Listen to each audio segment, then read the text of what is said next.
गो माता की जय हो, गो हत्या बंद हो। आज गोपाष्टमी का पवित्र पर्व हमने मनाया। आज के दिन ही भगवान श्री कृष्ण ने गोचारण लीला का प्रारंभ किया था। महाभारत का अनुशासन पर्व देखिए। गौ तो समस्त प्राणियों की सुख देने वाली मातृस्वरूपा हैं। बछड़े सहित गौ माता का हम पूजन करते हैं। भगवान कृष्ण को भी मैया यशोदा ने सर्वप्रथम बछड़े ही चराने को दिए थे।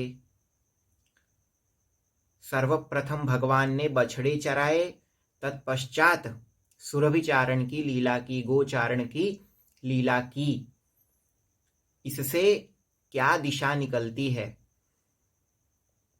इससे यही समझ आता है कि बछड़ों का भी महत्व अधिक है।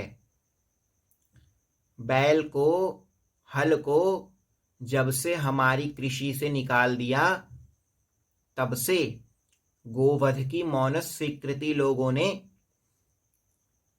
अनबने मन से ही सही, परंतु स्वीकृति देना आरंभ कर दी।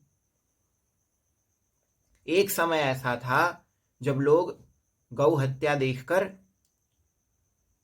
कष्ट में जीवन व्यतीत कर रहे थे। कुछ समय परिवर्तित हुआ, हिंदुत्व की लहर सी आई लोगों में, तो लोगों ने गौ हत्या पर बात करना आरंभ कर दिया। क्योंकि हमारे पूज्य गुरुदेव ने छत्र चमर त्यागने का, सिंहासन जो त्यागने का पूर्वाचार्य महाराज जी के संकल्प का निर्वाह करने का निर्णय लिया और स्थान स्थान पर गौ हत्या बंद हो कहकर इसका प्रचार प्रसार भी किया। आजकल के जो उत्तर प्रदेश के मुख्यमंत्री हैं, उनके आदेश से उत्तर प्रदेश शासन ने भी गौवंश के लिए कुछ करने का प्रयास तो किया, परंतु सफल नहीं हो सके। पहली बात, जिन अधिकारियों कर्मचारियों के हाथ में इसका कार्य दिया गया वे सेक्युलर और धर्मद्रोही थे। उन्होंने इसे सरकारी आदेश के जैसा समझकर गौ आश्रय स्थल बनाए। उसमें भी जिला स्तर से लेकर ब्लॉक स्तर के कर्मचारियों ने गौ माता के नाम पर आए धन को चट कर लिया और स्थान स्थान पर गो आश्रय स्थल बंद हुए। जहां जहां चल रहे हैं वे सब दयनीय स्थिति में हैं।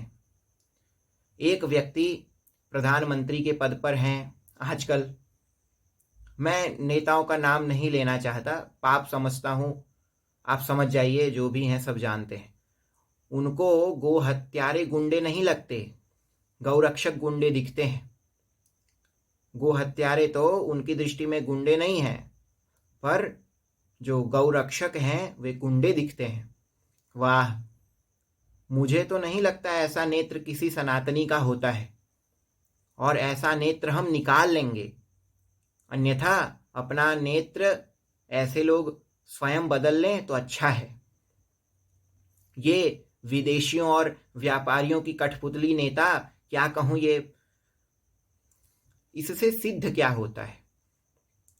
यदि सेक्युलर शासन तंत्र में कोई गौभक्त भी बैठा दो तो वह गौ माता को सुरक्षित, संरक्षित और संवर्धित नहीं कर सकता, क्योंकि व्यवस्था ही ऐसी बना दी गई है।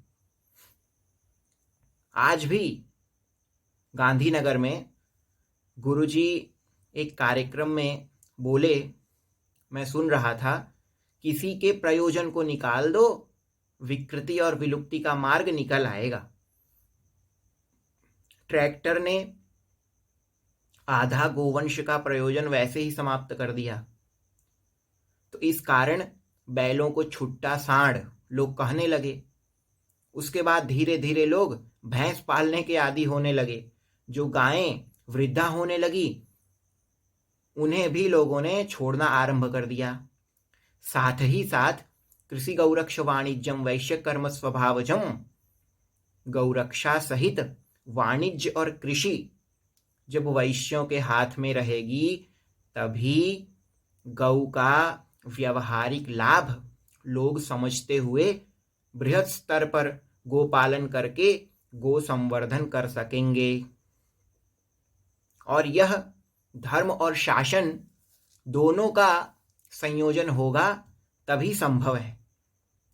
और सरकार कोई भी हो, तंत्र तो वही रहता है, और आज का तंत्र तो पंथ निरपेक्ष कहलाता है, धर्मद्रोही जैसा व्यवहार करता है।